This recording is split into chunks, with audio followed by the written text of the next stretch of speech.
दोस्तों, दिनाक्षी short hand में आपका स्वागत है। अगर आप चैनल पर नए हैं तो चैनल को सब्सक्राइब करें और बेल आइकन ज़रूर दबाएं। आज की संपादकीय डिक्टेशन 734 शब्दों की एक डिक्टेशन रहेगी जो कि 80 शब्द प्रति मिनट की गति से बोली जाएगी। अगर आपको उस डिक्टेशन की स्पीड को 100 शब्द प्रति मिनट करना हो तो आप YouTube पर स्पीड के ऑप्शन में जाकर स्पीड को 1.25 कर सकते हैं। इस डिक्टेशन की डेमो आउटलाइंस आप हमारे टेलीग्राम ग्रुप से प्राप्त कर सकते हैं। और अगर आपको इस संपूर्ण संपादकीय मैटर की सभी एडवांस आउटलाइंस और वाक्यांश की आवश्यकता है तो आप हमारा editorial special paid batch join कर सकते हैं। एडिटोरियल स्पेशल पेड बैच में दी गई एडवांस आउटलाइंस और वाक्यांश की सहायता से आप शॉर्ट हैंड को 120 प्लस की गति में लिखने में सक्षम होंगे। इस बैच को ज्वाइन करने के लिए आप डिस्क्रिप्शन बॉक्स में दिए गए मोबाइल नंबर पर व्हाट्सएप कर सकते हैं। तो चलिए डिक्टेशन को स्टार्ट करते हैं। डिक्टेशन 5 सेकंड बाद स्टार्ट होगी। Ready, start. मोहाली में पंजाब पुलिस के खुफिया विभाग के मुख्यालय में हुआ विस्फोट खतरे की एक बड़ी घंटी नजर आता है, क्योंकि एक तो यह विस्फोट रॉकेट से किया गया और दूसरे इसके पीछे उन राष्ट्र विरोधी शक्तियों का हाथ हो सकता है जिनके संबंध विदेशी ताकतों से हो सकते हैं। यह ठीक है कि इस विस्फोट में जान माल की कोई क्षति नहीं हुई, लेकिन खुफिया विभाग के मुख्यालय को निशाना बनाया जाना राष्ट्र विरोधी तत्वों के दुस्साहस को ही बयान करता है। इस दुस्साहस का दमन निर्ममता से किया जाना चाहिए और इस क्रम में इसकी तह तक जाना चाहिए कि हमलावरों को रॉकेट सरीखे हथियार कैसे हासिल हो गए। पंजाब सरकार और साथ ही उसकी पुलिस इसकी अनदेखी नहीं कर सकती कि राज्य में पिछले कुछ समय से खालिस्तान समर्थकों की सक्रियता बढ़ती दिखी है। अभी हाल में पटियाला में हुई हिंसा के दौरान खालिस्तान समर्थकों ने जिस तरह सिर उठाया वह कोई शुभ संकेत नहीं। इन तत्वों की गतिविधियां पंजाब के पड़ोसी राज्यों में भी नजर आई हैं। बीते दिनों जहां करनाल में खालिस्तानी गुर्गे पकड़े गए थे, वहीं हिमाचल प्रदेश में भी वे शरारत करते दिखे। एक तथ्य यह भी है कि पाकिस्तान कश्मीर के साथ पंजाब में भी गड़बड़ी फैलाने की लगातार कोशिश कर रहा है। वह इन दिनों सीमांत इलाकों में ड्रोन के जरिए हथियार और मादक पदार्थ भेजने की कोशिश कर रहा है।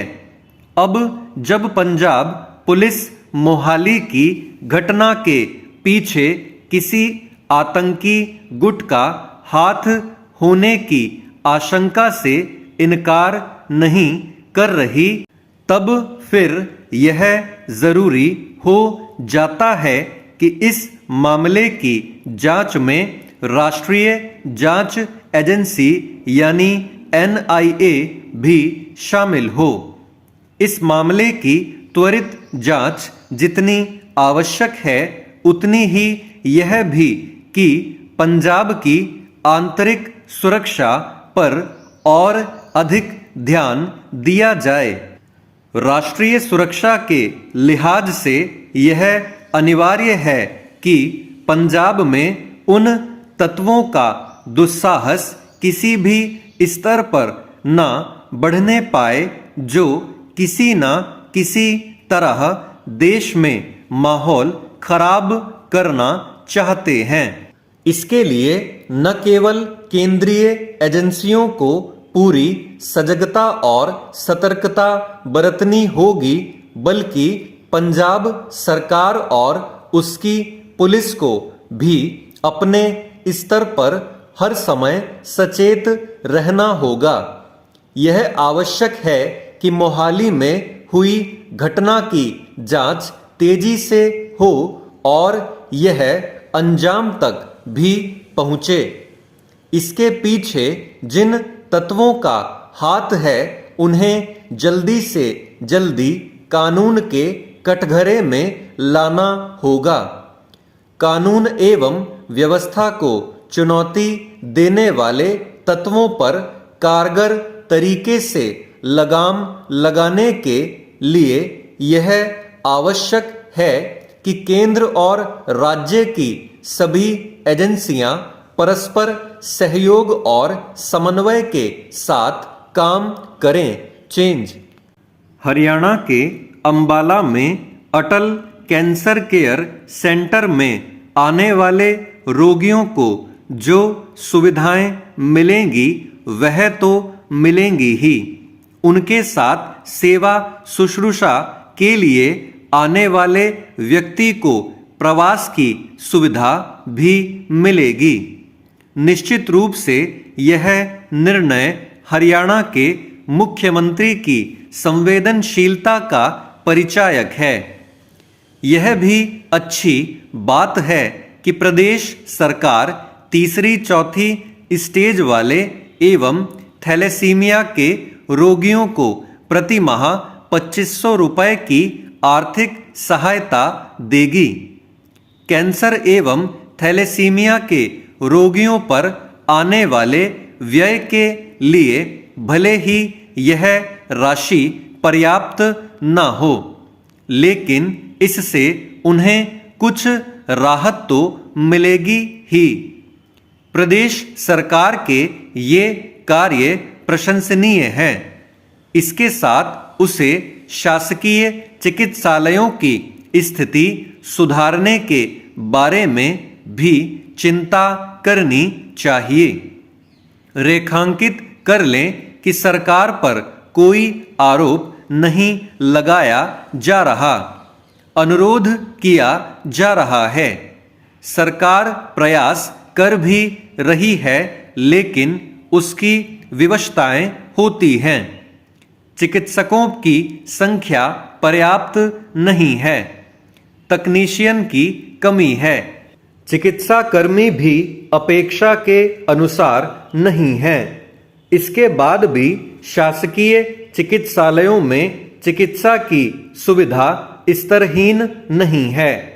यदि स्तरहीन होती तो शासकीय चिकित्सालयों में प्रतिदिन रोगियों की भीड़ न उमड़ती, उनके बेड भरे न रहते। बस आवश्यकता केवल कुछ और सुधार की है, जो इसलिए आवश्यक है क्योंकि निर्बल वर्ग के लिए शासकीय चिकित्सालय ही एकमात्र सहारा होते हैं। वे महंगे निजी चिकित्सालयों में चिकित्सा कराने में अक्षम होते हैं। यद्यपि आयुष्मान योजना के तहत निजी चिकित्सालयों में भी निर्बल वर्ग के लोगों को चिकित्सा उपलब्ध कराई जाती है, लेकिन इस वर्ग के लोग उस सुविधा का लाभ कम ही ले पाते हैं। अशिक्षा और आत्मविश्वास की कमी जो भी कारण हो, लेकिन यह वास्तविकता है। इसलिए शासकीय चिकित्सालयों पर विशेष ध्यान दिया जाना आवश्यक है। एक बात और कि सभी शासकीय चिकित्सालयों में भी रोगियों की सेवा शुश्रूषा के लिए आने वाले लोगों को भी यदि रुकने की सुविधा उपलब्ध करा दी जाए तो अच्छा होगा। स्टॉप। दोस्तों, डिक्टेशन अच्छा लगा हो तो वीडियो को लाइक और शेयर करें और चैनल को सब्सक्राइब करके बेल आइकन ज़रूर दबाएं।